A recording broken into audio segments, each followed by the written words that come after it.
ప్రభువైన యేసుక్రీస్తు నామంలో మీ అందరికీ కూడా నా హృదయపూర్వకమైన వందనాలు తెలియజేస్తున్నాను. మనము దేవుణ్ణి ప్రేమించితే సరిపోద్దంటారా? దేవుణ్ణి ప్రేమిస్తే సరిపోద్దంటారా? దేవుడు కూడా మనల్ని ప్రేమించేటట్లుగా మనము ఏం చేయాలి? నడుచుకోవాలి. మనం మాత్రమే దేవుణ్ణి ప్రేమిస్తే సరిపోద్దండి. మనందరం ఏమనుకుంటున్నాము? మేము దేవుణ్ణి ప్రేమిస్తున్నాము అని మాత్రం ఆ భ్రమలో ఉంటున్నాం అన్నమాట. కానీ దేవుడు కూడా మనల్ని ప్రేమించేటట్లుగా మనం నడుచుకుంటే దేవుడు ఇచ్చే ఆశీర్వాదాన్ని సంపూర్ణంగా పొందుకుంటామండి. చాలామంది అసంపూర్ణంగా ఉంటున్నారంటే మరి దేవుడు కూడా మనల్ని ప్రేమించేటట్టు ఉండట్లేదేమో అని నాకు ప్రశ్నగా అనిపిస్తుంది. అయితే మేము మన శుక్రవారం చెప్పినట్లుగా ఈ మధ్య కాలంలో మేము కొన్ని మాటలు బయట ప్రపంచంలో చాలా మాటలు వినపడుతున్నాయి. మన ఇంట్లో మన తండ్రిని కానీ మన తల్లిని కానీ ఎవరన్నా దూషించినప్పుడు మనకి రోషం వచ్చిద్దా, లేకపోతే పర్వాలేదు అనుకుంటామండి? రోషం వచ్చింది కదా. మన వరకు మన కుటుంబంలో ఎవరో ఒకళ్ళు కొంచెం ఆవేశం కలిగిన వాళ్ళు, బాధ కలిగిన వాళ్ళు వెంటనే తల్లిదండ్రుల పక్షాన లేచి నిలబడి గట్టిగా వాదించుతారా? ఏంటి అలా అన్నారు మా అమ్మ మా నాన్నని? అట్లాగే నాకు కూడా అనిపిస్తుంది అన్నమాట. నా తండ్రిని చాలామంది కొన్ని రకాలుగా మాటలు వినపడుతున్నప్పుడు కొన్ని సమాధానాలు చెప్పాలని నేను ఆశ కలిగి మరి మగవాళ్ళే ఎక్కువగా చెప్పడం మనం చూస్తున్నాం సోషల్ మీడియాలో.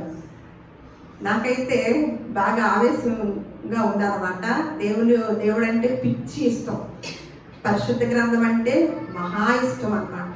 అందుకని నాకు తెలిసినంత వరకు నాకున్న అవకాశాన్ని బట్టి కొన్నిటికి సమాధానాలు చెప్పాలి అని ఈ యొక్క ఆరాధనలో దీన్ని మనము తీసుకుంటూ, ఈ ఆరాధనలో దేవుని ఇచ్చిన అవకాశాన్ని బట్టి దేవునికి స్తోత్రం చెల్లించుకుంటూ వీటికి నేను ప్రశ్నలు సమాధానాలు చెప్పాలనుకుంటున్నానంటే ఒక్కొక్కళ్ళు అంటున్నారన్నమాట, క్రైస్తవులు మీరు కొంతమంది ఇంటికి వెళ్ళల్లా దంపతులుగా ఇంటింటికి వెళ్ళి యేసుక్రీస్తు వారి నిజమైన దేవుడే కాదు, కల్పిత దేవుడు, అలాగే బైబిల్ గ్రంథము నిజమైన గ్రంథము కాదు, అందులో చాలా చాలా విరుద్ధమైనవన్నీ ఉన్నాయి, అసలు మంచిది ఒక్కటి కూడా లేదు అని ఇంటింటికి వెళ్ళి చాటుతున్నారు అనమాట.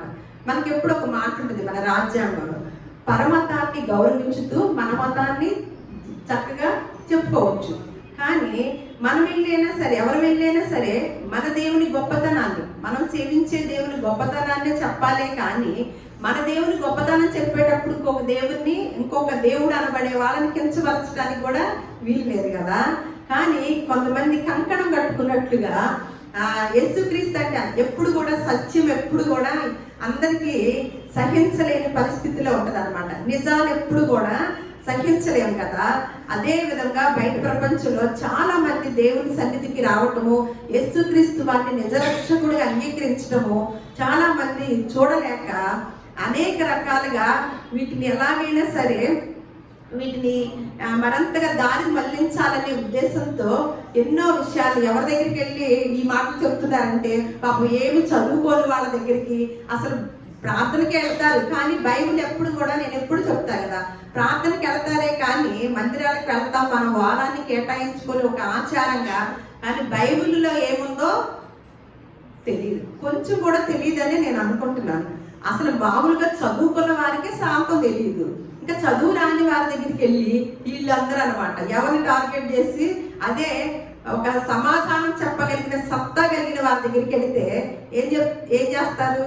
తప్పకుండా సమాధానం చెప్తారనమాట. కానీ సమాధానం చెప్పలేని వారి దగ్గరికి వెళ్ళి చెప్పేసి వాళ్ళ చేత వాళ్ళ దేవుని యొక్క నామస్మరణ చేపిస్తూ ఉంటున్నారనమాట.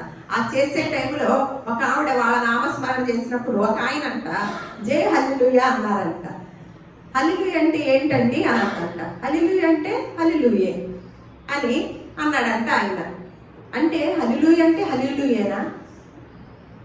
అలాగే మరి మీరు బొట్టులు ఇలాంటివన్నీ పెట్టుకోలేదు, మీ దేవుడు ఇదంతటిని కలగచేశాడా అని ఆ అమ్మాయి ప్రశ్నేసినప్పుడు, అవును మా దేవుడే కలగచేశాడండి ఈ సృష్టిని అంతటిని అని ఆవిడ చెప్తున్నారనమాట. ఒక ఆవిడ పాపం ప్రార్థనకి వెళ్ళి ఆవిడ మరి సృష్టిని అంతా కలుగజేసినప్పుడు సృష్టిలో ఉన్నదే కదా, బొట్టైనా కాటుకైనా ఏదైనా సరే, మరి మీరెందుకు దాన్ని విసర్జించారు? మీ దేవుడే సృష్టిని చేశారు అని అంటున్నారు కదా, మరి మీరే ఎందుకు పెట్టుకోరు అని అక్కడ ఒక ప్రశ్న వేశారనమాట. అలాగే మేము ఇంకొక ఆయన అంటున్నారు, మాకంటూ కొన్ని ఆచారాలు ఉన్నాయి, ఆ ఆచారాలన్నీ క్రైస్తవులు తీసుకెళ్తున్నారండి, మేము గుళ్ళకెళ్ళి గుండ్లు కొట్టించుకొచ్చుకుంటాం. ఇప్పుడు మమ్మల్ని చూసి క్రైస్తవులు కూడా గుండ్లు కొట్టించుకుంటున్నారు. ఏంటి ఈ గొర్రెలతో చచ్చిపోతున్నామని ఒక ఆయన చెప్తున్నారు అనమాట. ఏమంటున్నారు? క్రైస్తవుల్ని గొర్రెలు అంటారు. నిజమేగా, కొన్ని మార్లు వాళ్ళన్నది నిజమే. ఎందుకంటే మనకు తెలియదు కదా, బైబిల్ గ్రంథంలో ఏముందో మనకు తెలియదు కాబట్టి మనము ఏ ఆచారాలు పాటించాలో, అసలు యేసుక్రీస్తు వారు వచ్చి ఏం చెప్పారో మనకు తెలిస్తేనే కదా. మరి మనకు తెలియకపోవటం ద్వారా ఏమి అవకాశం ఇచ్చామండి? వారికి అలా అనే అవకాశాన్ని ఇచ్చామన్నమాట. దానికి ముందు నేను వీటన్నిటికీ సమాధానం చెప్పే ముందు ఒక మాట ఈ వారంలో నేను చదివాను పేపర్లో. దానిలో ఏమని ఉందంటే, మాటలో ఉన్న శక్తి ఎంత గొప్ప శక్తి ఉందో అంటండి. ఒక సైంటిస్ట్ రాశారనమాట. ఏంటంటే, మాటల తోటాలు ఇలా అనటం ఉండే అంటారు కదా, నిజంగానే మాటల తోటాలు అంటాం కదా, నిజంగానే ఆ మాటలకి అంతటి శక్తి ఉందంట. అంటే అంతకంటే ఎక్కువే ఉందని శాస్త్రజ్ఞులు తెలియజేస్తున్నారంట. ఏమనంటే, వర్జీనియా టెక్ శాస్త్రవేత్తలంట పరిశోధన చేసినప్పుడు భాష, దానిలోని పదాలు, వాటిని ఉపయోగించుకునే తీరు పైన వారి శారీరక మానసిక ఆరోగ్యాలు ఆధారపడి ఉంటాయని ఈ పరిశోధన చెప్తుందంట. అంటే మనం మాట్లాడే భాష తీరు, దానిలోని పదాలు, వాటిని ఉపయోగించుకునే తీరు పైన ఆ మాటలు వినటం వలన శారీరక మానసిక ఆరోగ్యాలు ఆధారపడి ఉంటాయని పరిశోధన వారు తెలియజేస్తున్నారంట. కొన్ని ముఖ్యమైన న్యూరో ట్రాన్స్మిటర్స్ అనేవి మెదడులో సిగ్నల్స్ మాదిరిగా పనిచేసి మన బాధకి, సంతోషానికి కూడా కారణమవుతాయంట. ఇవి పనిచేయటం మానేస్తేనంట మతిమరుపు, అలాగే ఇంకొక పార్కిన్సన్స్ అనే వంటి సమస్యలు కూడా తల ఎత్తుతాయంట. అంటే శక్తివంతమైన మాటలన్నీ వినిపించినప్పుడు మెదడులో ఏదో ఒక భాగం కాకుండా మొత్తం మెదడే స్పందించడాన్ని శాస్త్రవేత్తలు గమనించారంట. చూడండి, అంటే మాటలు కేవలం మన నిర్ణయాలని మాత్రమే కాదు కానీ మానసిక ఆరోగ్యాన్ని కూడా ప్రభావితం చేస్తాయని శాస్త్రవేత్తలు తెలియజేశారంట. దీన్ని బట్టి మీకు అర్థమవుతుంది? మనం సేవించే దేవుడు వాక్కు రూపై ఉన్న దేవుడు అన్నమాట. శాస్త్రజ్ఞులు ఎలాగైతే పరిశోధించి తెలియజేసి ఆ మంచి మాటల్ని, అంటే ఎడాపడా మాటలు వినటం కాదు కదా, అందుకనే వినటం వల్ల విశ్వాసం కలిగింది, అది కూడా క్రీస్తు మాటలై ఉండాలి. ఎందుకంటే యేసుక్రీస్తు వారు అంత ఆరోగ్యకరమైన మాటలే, దయగల మాటలే చెప్పారు. కాబట్టి ఆ మాటల వలన మనము ఎందుకు స్వస్థతలు జరుగుతుంది అంటే, ఈ మాటలో ఉన్న శక్తే వారిని విశ్వాసంలోకి నడిపించడం వల్ల ఈ శరీరం అంతా కూడా పాజిటివ్ ఎనర్జీని తీసుకురావడం వల్ల ఒక నమ్మకం ఏర్పడిద్ది అనమాట. అంటే మనం ఎవరిని సేవిస్తున్నాం? వాక్ అయి ఉన్న దేవుణ్ణి సేవిస్తున్నాం. వాక్ ఏం చేస్తుందండి? మనం ఆ మాట మనకు వచ్చేటప్పుడు మనలో కదలిక, స్పందన కలగచేసి వెంటనే అది మన మెదడికి వెళుతుంది అనమాట. ఆ వెళ్ళటం ద్వారా ఎవరైతే నమ్ముతారో, అందుకనే నమ్ముట మీ వంతైతే నమ్మువానికి సమస్తము సాధ్యమే. ఇటువంటి మరి ఎందుకు క్రైస్తవుల దగ్గర ఇప్పుడు ప్రార్థనా మందిరాల్లో స్వస్థతలు, అద్భుత కార్యములు జరుగుతున్నాయి అని చెప్పటము, అలాగే వింటూ ఉంటున్నాం కదా. ఎందుకు అంటే ఇదే ఆధారం అన్నమాట. ఈ మాటలో ఉన్న శక్తి మనుషుల్లో ఉన్న అనారోగ్యాన్ని కూడా చాలా వరకు తగ్గించడానికి అవకాశం ఉందండి. ఎవరు? తీసుకున్న వారికి. తీసుకొని వారు అందరూ వస్తారు మందిరానికి, అందరికీ కలిగిద్దా? ఎవరైతే తీసుకుంటారో వారిలో ఆ మెదడులో ఒక భాగం కాదంట, పూర్తి భాగము ఆరోగ్యకరంగా ఉంటుందని సెలవిస్తున్నాం. మరి బైబిల్ గ్రంథంలో ఒక మాట ఉంటుంది, నా కుమారుడా నా మాటలు, సామెతల గ్రంథంలో 4వ అధ్యాయం 22 వచనాలు అన్నమాట. నా కుమారుడా నా మాటలను ఆలకింపు, నా వాక్యములకు నీ చెవి యొగ్గుము, నీ కన్నుల ఎదుట నుండి వాటిని తొలగిపోనీయకము, నీ హృదయమందు వాటిని భద్రము చేసుకొను, దొరికిన వారికి అవి జీవమును వారి సర్వ శరీరమునకు ఆరోగ్యమును ఇచ్చినంట.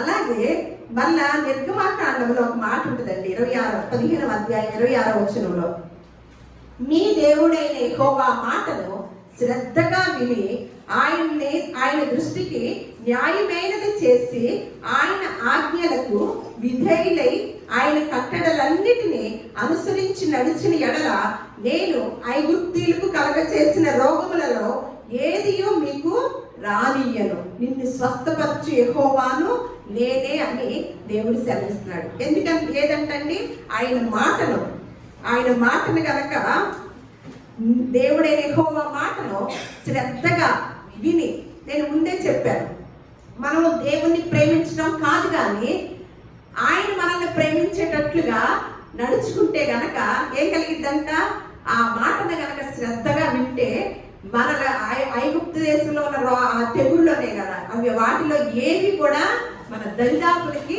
చేరవని దేవుని మాట సెలవిస్తుంది అన్నమాట. ఈ మాటను బట్టి, ఇటువంటి గొప్ప విధానాన్ని బట్టి, ఈ పరిశుద్ధ గ్రంథాన్ని బట్టి దేవుని స్తుతిస్తూ ఇంత గొప్ప గ్రంథాన్ని ఇంతమందికి చాటాలి, కొంతమందికైనా చాటాలి. ఎందుకు ప్రచారం చేస్తున్నారు అని అంటే, ఇప్పుడు పోలియో దినోత్సవం అని ఉంటుంది, దాన్ని ఎవరికైనా ప్రచారం చేస్తారా చేయరా అండి? సంవత్సరం ఎందుకు చేస్తారు? ఒక అవగాహన కలిగి ఉండటం. ఎందుకంటే పిల్లలకి పోలియో డ్రాప్స్ వేయించండి, లేదంటే శారీరకంగా ఇబ్బంది అవుతుంది అని వారోత్సవాల్లాగాను చాలా బ్యానర్లు కట్టి అందరికి కూడా ప్రకటిస్తూ ఉంటారు. తెలియదా? సంవత్సరం చెప్పాలా అంటే ఆరోగ్య రీత్యా మంచిది అని ప్రచారం చేస్తూ ఉంటారు అనమాట. కొన్ని ఆరోగ్య విషయాలకు సంబంధించినవి. మరి ఆధ్యాత్మికంగా మంచి సూత్రాన్ని, ఈ ఆత్మని స్వర్గానికి తీసుకెళ్లే ఆధ్యాత్మిక సూత్రాలని మనం కూడా ప్రకటిస్తున్నాం అనమాట. దానికి దీనికి తేడా ఏమి లేదు. అందుకనే మంచి ఉందనుకోండి, మన వంతులో మనము ప్రకటిస్తున్నాం, వారికి జవాబు దొరికిద్దని అనుకుంటున్నాను. అట్లాగే బొట్టు గురించి చెప్పారు కదా, చూద్దాం ఒకసారి.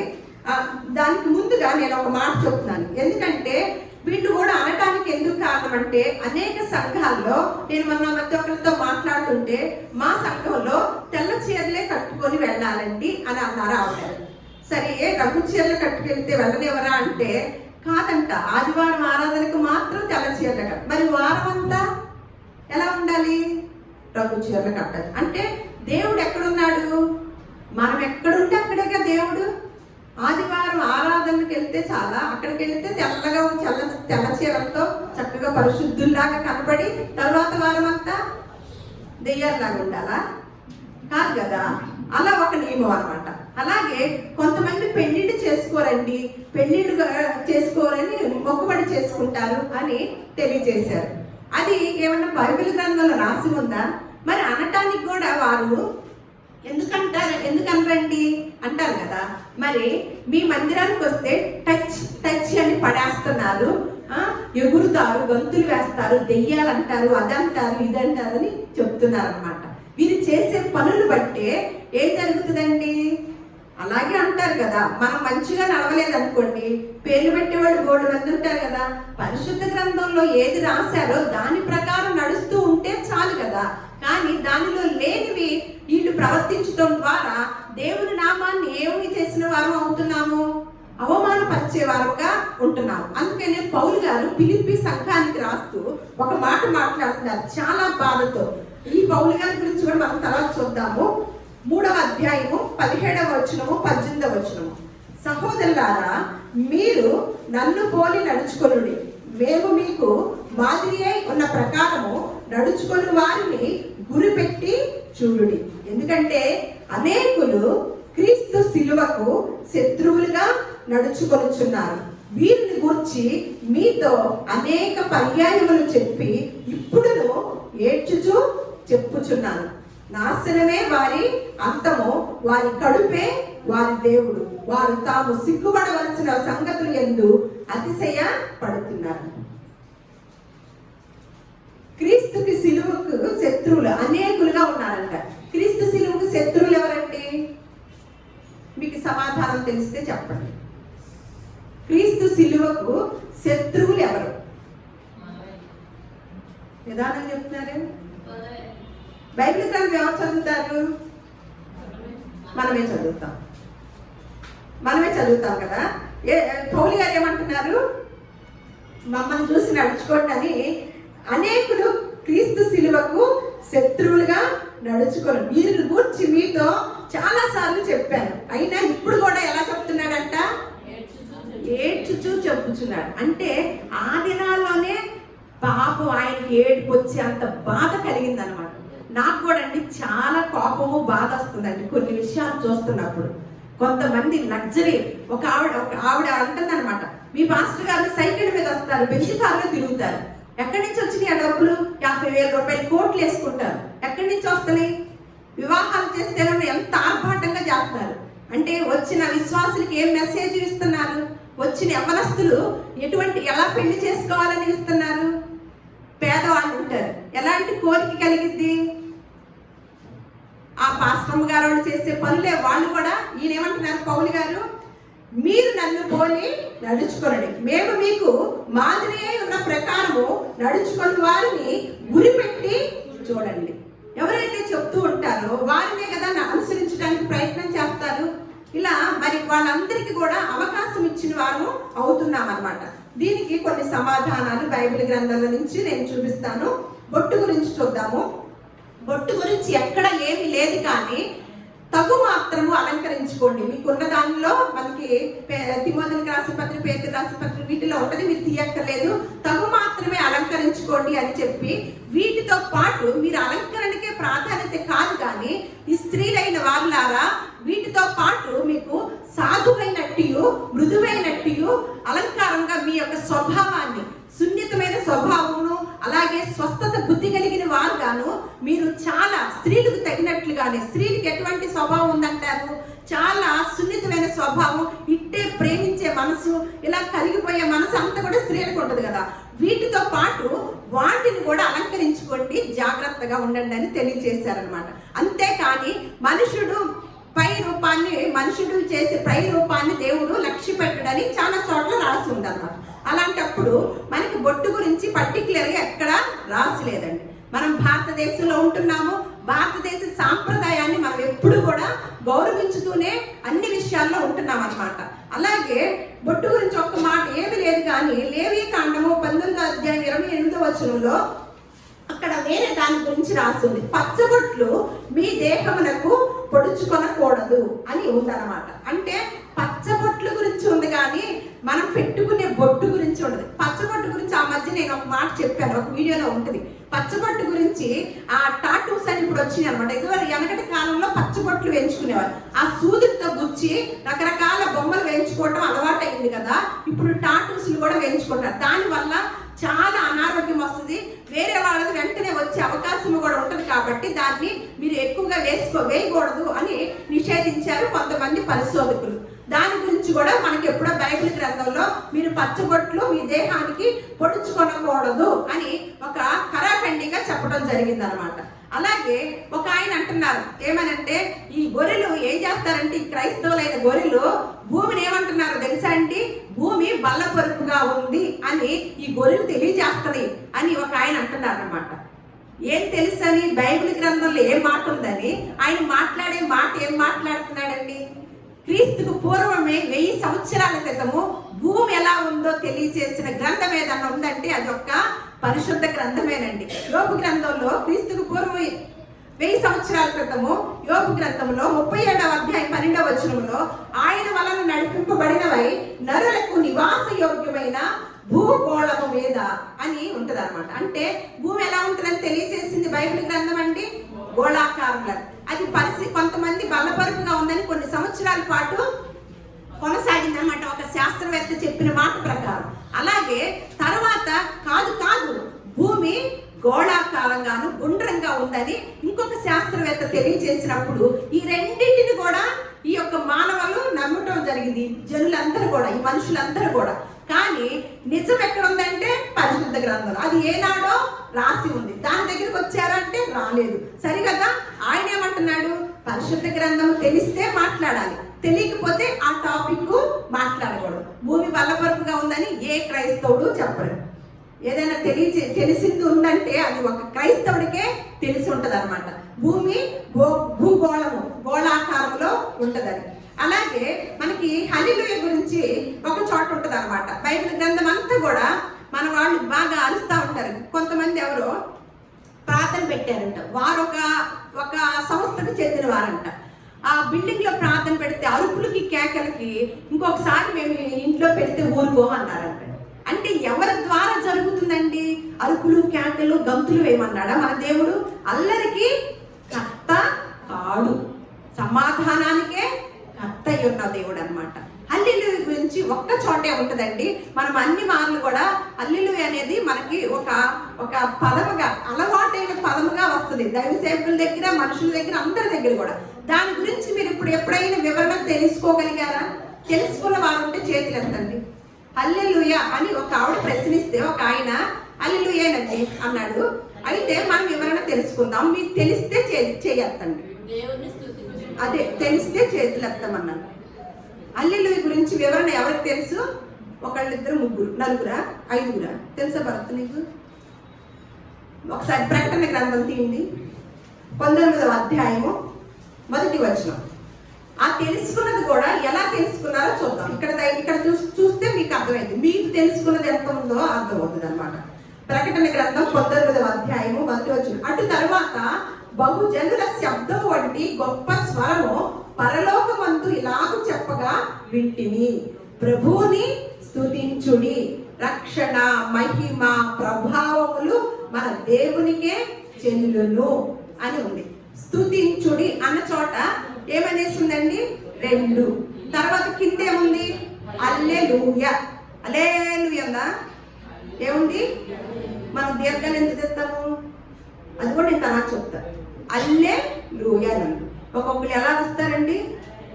పెద్దగా అరుస్తారనమాట. అయితే ఏమనుంది ఇక్కడ?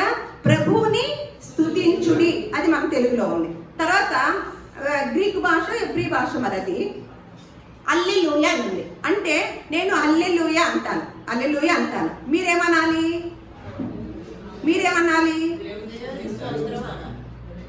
ఏమనాలి? దేవునికి ఇక్కడే ఉంది కదా, ఏమనుంది? రక్షణ, మహిమ, ప్రభావములు మన దేవునికే చెల్లునుగాక అని. మనం ఏం చేస్తున్నామండి? నేను హల్లెలూయా అంటున్నాను, మీరేమంటున్నారు? మళ్ళీ ఇంకా అంతకన్నా పెద్దగా అరుస్తున్నారు. మరి దేవుణ్ణి స్తుతించేది ఎవరు? దేవుణ్ణి స్తుతించేది ఎవరు?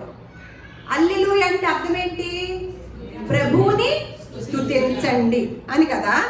నేను హల్లెలూయా అన్నా, ఇక్కడ నుంచి అచ్యుతరావు గారు అంటారు. మీరేం చేయాలి? మీరు కూడా ఆయనకి ఏం చేస్తున్నారు? కౌంటర్ వేస్తున్నారు. ఏమంటున్నారు? హల్లెలూయా అంటున్నారు. ఇద్దరు కలిసి ఏం చేస్తున్నారు? దేవుణ్ణి ఇందాకే మాట్లాడుకున్నాక అపవాది ఎక్కడ కూర్చుంది? దేవునికి చెందవలసిన ఘనత, ప్రభావాలు, మహిమ, ప్రభావాలన్నిటిని కూడా మన ద్వారా చెందుతుంది అని మనము భ్రమలో ఉంటున్నాం అన్నమాట. ఏమవుతుంది? ఈ కాసేపు కూర్చొని కూడా దేవుని స్తుతించుకునే అవకాశం కూడా ఎవరికి వెళ్ళలేదు? దేవునికి వెళ్ళదు. ఇక్కడ మీకు అర్థమైంది, ఇంకెక్కడా ఉండదండి బైబిల్ గ్రంథం. కానీ ఆ వర్డ్ని ఎంత ఫేమస్ చేశారు, ఎక్కువగా ఎంత అరుస్తూ చెప్తారు. మీకు అర్థమైందా? అర్థం కాని వాళ్ళు చేయొద్దండి. మళ్ళీ అర్థం కాకపోతే మళ్ళీ టాపిక్ మళ్ళీ వెళ్ళకూడదు పక్కకి. అర్థం కాని వాళ్ళు ఉన్నారా? ఇప్పుడు అర్థమైందా? హల్లెలూయా మీరు అనండి. హల్లెలూయా. రక్షణ, మహిమ, ప్రభావములు దేవునికే చెల్లును గాక. అర్థమైందా ఆ ప్రశ్నకి? మరి ఆయన ఏమన్నా అంతేనండి, హల్లెలూయానండి అన్నాడంట. సరే, ఇంకొకటి అదే గుండులు కొట్టించుకునేది అన్నారు కదా. దాన్ని ఎవరు ఆచారం అని చెప్తున్నారు? ఒక ఆయన హిందూ ఆచారము అని చెప్తున్నారు అన్నమాట. మన ఆచారాలన్నీ వీళ్ళు తీసుకెళ్ళి వీళ్ళ మరియమ్మ గుళ్ళలోకి వెళ్ళి పొంగళ్ళు చేయటము, కొబ్బరికాయలు కొడటము, గుండులు కొట్టించుకోవటము, ఇవన్నీ మనయన్నీ తీసుకెళ్తున్నారండి. వీళ్ళకి బుద్ధి లేదు, అన్నయ్యకి అసలే లేదు. అవి ఎక్కడి నుంచి వచ్చినా తెలుసండి? అసలు ఏ ఆచారం వచ్చినా పరిశుద్ధ గ్రంథంలో నుంచే వచ్చిందండి. మనకు తెలియదు కదా, అసలు పరిశుద్ధ గ్రంథంలో ఒక్క మాట కూడా మంచిది లేదంట అన్నప్పుడు కోపం వస్తుందా? వస్తుంది. నా కూడా దానికి ఇంకా వస్తుంది అనమాట. అందుకని అవి ఒకసారి పాత నిబంధనలో చూసి తర్వాత క్రొత్త నిబంధనలో కూడా చూద్దాం. సంఖ్యాకాండము 6వ అధ్యాయం 8వ వచనంలో నాజీరు చేయబడిన వారి గురించి అనమాట. అంటే ప్రత్యేకించబడిన వారికి ఏముంటుందో చూద్దాం. అతడు నాజీరు చేయబడిన ఆయన ఒకడు ఉన్నాడనమాట. అతని ప్రత్యేకంగా ఉండు దినములన్నీ అతడు యెహోవాకు ప్రతిష్ఠితుడుగా ఉండును.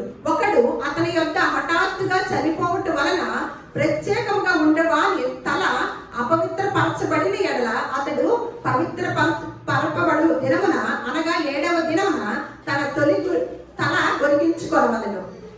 ఏమనంటే ఒక నాజీరు చేయబడిన వారంటే ప్రత్యేకించబడిన వారు అనమాట. వారికి ఒక ప్రత్యేకమైన దినాలు ఉంటాయంట. అతడు యెహోవాకు ప్రతిష్ఠితుడుగా ఉంటాడంట. ఒకడు ఎవరైనా హఠాత్తుగా చనిపోతే గనక పోవటం వలన ప్రత్యేకంగా ఉండువాని తల అపవిత్రపరచబడిన ఎడల అతడంట పవిత్రపరచు దినమున అంటే 7వ దినమున ఏం చేస్తారంట? మనకి ఎప్పుడు చనిపోయిన వారి గురించి ఏం చేస్తారండి? ఒకవేళ అంటే ఇది ఒక ప్రత్యేకించబడిన వారు నాజీరు చేయబడేది అనేది సున్నతి నాజీరు అనేది పాత నిబంధనలో ఉన్న విధానం. అవి ఇశ్రాయేలు ప్రజలకి పెట్టిన నియమాలు, ఆచారాలు అన్నమాట. వాటి గురించి చెప్తూ అలాంటి నియమాల్లో నాజీరు చేయబడి ప్రత్యేకంగా ఉన్నప్పటికీ కూడా ఒక ఆయన హఠాత్తుగా కనుక చనిపోతే అది తెలిస్తే కనుక అప్పుడు ఆ తలని ఏం చేసుకోమన్నారు? గొరిగించాలి, తల గుండు కొట్టించుకోవాలని పాత నిబంధనలో మనకుంది. తర్వాత క్రొత్త నిబంధనలోకి వచ్చిన మాటను బట్టి మన క్రైస్తవులు అంటే నామకార్థ క్రైస్తవులు చేస్తున్న పనులు అన్నమాట. వారికి అవగాహన లేక, వాక్యములో ఉన్న అవగాహన లేక వారు చేస్తున్నారు. ఎట్లా అంటే బైబిల్లో ఉండబట్టే చేస్తున్నారు అనమాట. దాని గురించి అవగాహన లేదు. కానీ ఆ చెప్పే ఆయన ఏమంటున్నారంటే మా ఆచారాలు ఇవి అని చెప్తున్నాడు. ఆయనకు చెప్పే మాటను మీ ఆచారాలు కాదు, కానీ బైబిల్ గ్రంథంలో ఏనాడో క్రీస్తుకు పూర్వం రాసి ఉంది, క్రీస్తు శకంలో కూడా 1వ శతాబ్దంలో రాసి ఉంది అని నేను ఆయనకు చెప్తూ మన క్రైస్తవులైన వారికి ఏం చెయ్యాలో అనేది చూద్దాం అన్నమాట. మళ్ళా అపోస్తుల కార్యములు 18వ అధ్యాయము 18వ వచనం. పౌలు ఇంకను బహుదినములు అక్కడ ఉండిన తరువాత సహోదరుల యొద్ద సెలవు పుచ్చుకొని తనకు మ్రొక్కుబడి ఉన్నందున కెంక్రియలో తన ఎంట్రుకలు కత్తిరించుకొని ఓడ ఎక్కి సిరియకు బయలుదేరెను. అంటే ఎవరికి మొక్కుబడి ఉందంటండి?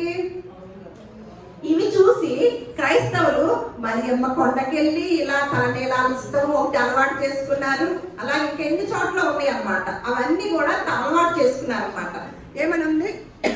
పౌలు బహుదినములు అక్కడ ఉన్నప్పుడు అంట తనకు మ్రొక్కుబడి ఉన్నందున కెంక్రియలో తల వెంట్రుకలు కత్తిరించుకొని ఓడ ఎక్కి సిరియకు బయలుదేరారంట. అసలు పౌలు గారు ఎందుకు చేశారో చూద్దాం అన్నమాట. అపోస్తుల కార్యములు మళ్ళా 21వ అధ్యాయము 20వ వచనం నుంచి చూద్దాము. సహోదరుడా యాకోబు అంటున్నాడు అనమాట, యూదులలో విశ్వాసులైన వారు ఎన్ని వేల మంది ఉన్నారో చూచుచున్నావు కదా.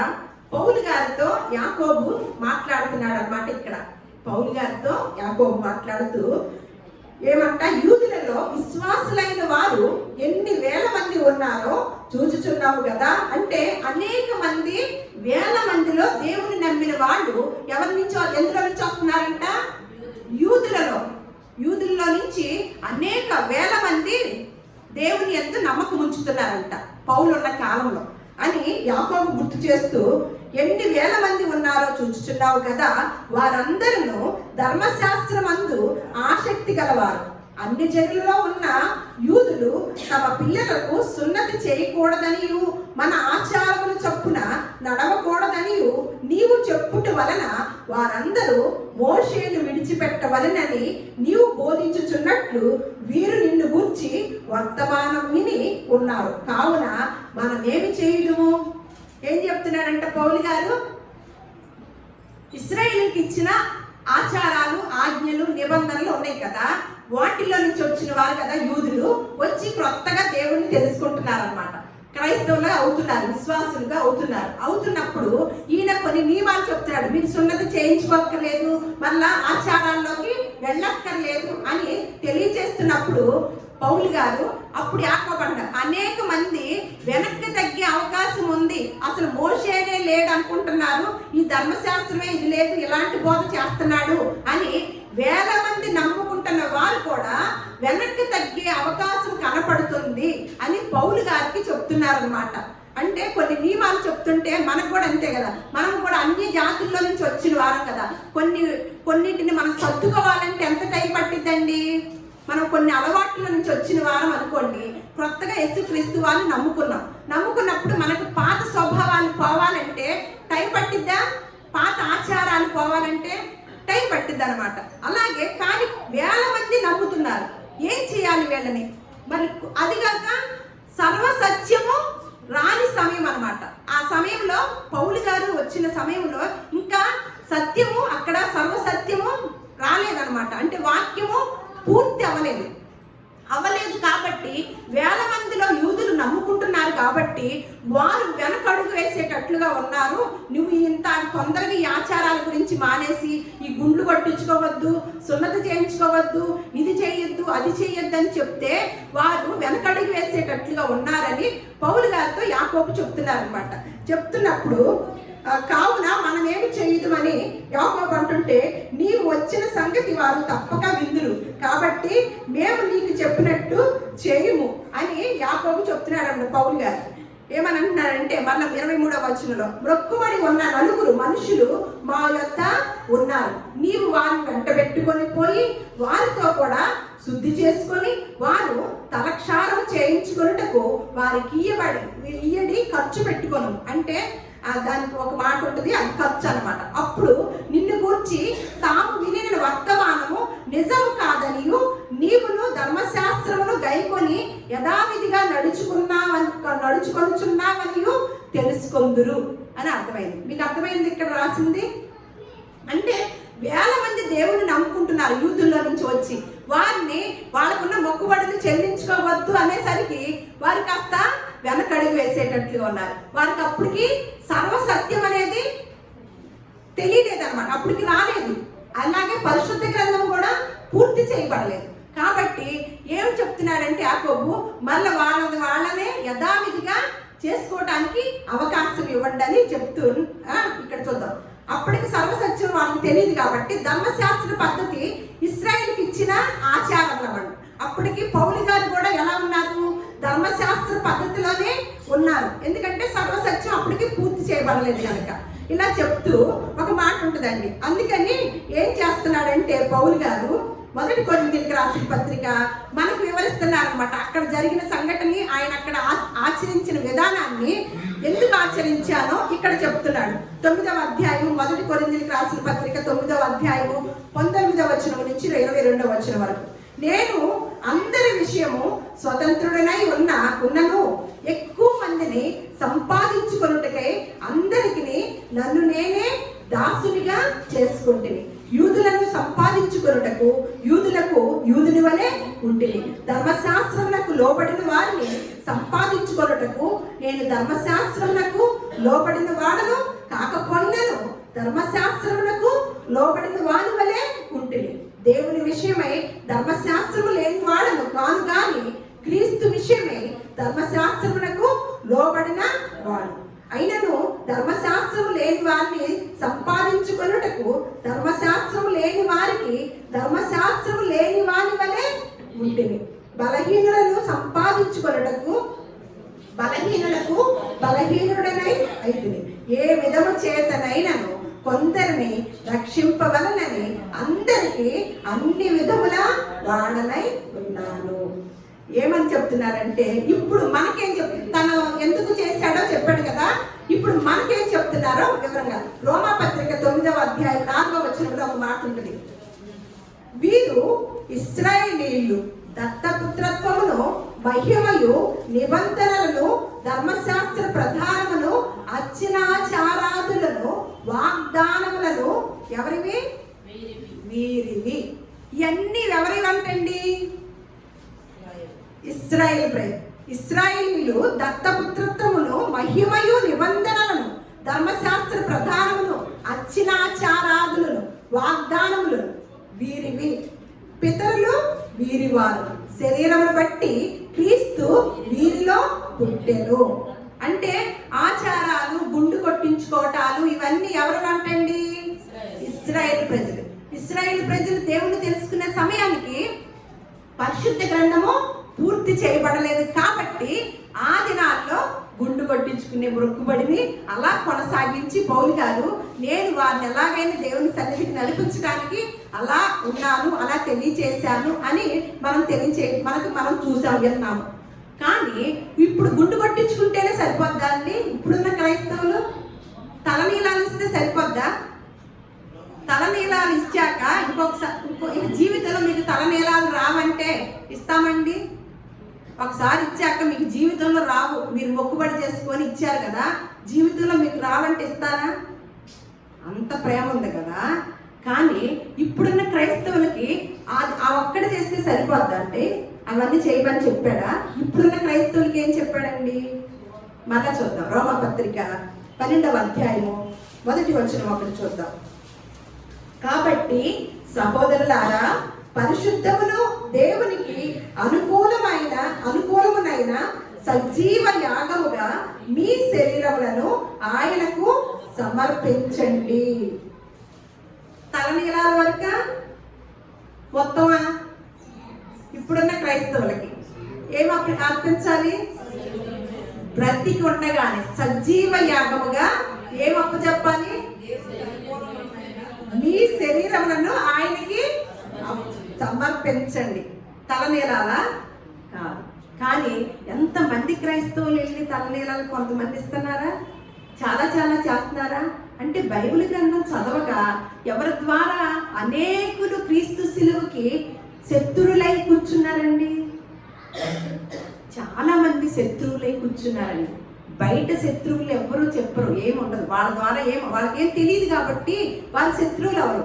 క్రీస్తుకు శిలువకి శత్రువులు ఎవరండి? మనమే అన్నమాట. అందుకని అదే పౌలు గారు ఒక మాట, నేను బ్రతికినను క్రీస్తే, చావైతే మీరు నన్ను పోలి క్రీస్తుని పోలి నడుచుకున్నట్లుగా నన్ను పోలి మరి పౌలు గారు గుండు కొట్టించుకున్నారు కదా, తర్వాత ఏమన్నాడు? మీరు నన్ను పోలి నడుచుకోండి అన్నారు. నేను చచ్చిపోయినాను, బ్రతికినను క్రీస్తే, క్రీస్తు కొరకే. ఇక నాలో జీవించువాడు క్రీస్తే. మరి అదెవరు చేస్తున్నామండి? ఆ మొక్కుబడి ఎవరు చేస్తున్నాము? మొక్కుబడులు అనేది ఇశ్రాయేలీయులకి. ఇప్పుడున్న క్రైస్తవులమైన మనకు ఏం చెప్పాడండి? ఒక గొప్ప సంగతిని, మీ శరీరాలు ఎవరిచ్చారు మీకు? మీ దేహాలను ఎవరి వలన కలిగినవి? దేవుడి వలన మీకు అనుగ్రహింపబడిన మీ దేహాన్ని సజీవ యాగముగా ఆయనకి సమర్పించుకోండి, పరిశుద్ధముగా. అందుకని యేసుక్రీస్తు వారు ఏమంటున్నారు? యథార్థముగా ఆరాధించువారు ఆత్మతోనూ అట్టి వారే నాకు కావాలి. ఎలా ఆరాధించేవారు కావాలంటే యథార్థముగా ఆరాధించే వారే నాకు కావాలని యేసుక్రీస్తు వారు అంటున్నారు అన్నమాట. నిజంగా మనం ఎంతమంది యథార్థంగా ఆరాధిస్తున్నాం దేవుణ్ణి? ఆచారంగా వస్తున్నామా? యథార్థంగా ఆరాధించడానికి వస్తున్నామా అనేది మనల్ని మనం పరిశీలించుకుంటే మన మనస్సాక్షి మనకి తెలియజేస్తుంది. యథార్థత ఎక్కడ లేదో ఆయన అక్కడ ఉండడండి. ఉంటున్నాడని భ్రమతోనే వస్తున్నాం, ఏమీ పొందుకోలేమన్నమాట. ఇంకా చాలా ఉంది కౌంటరు.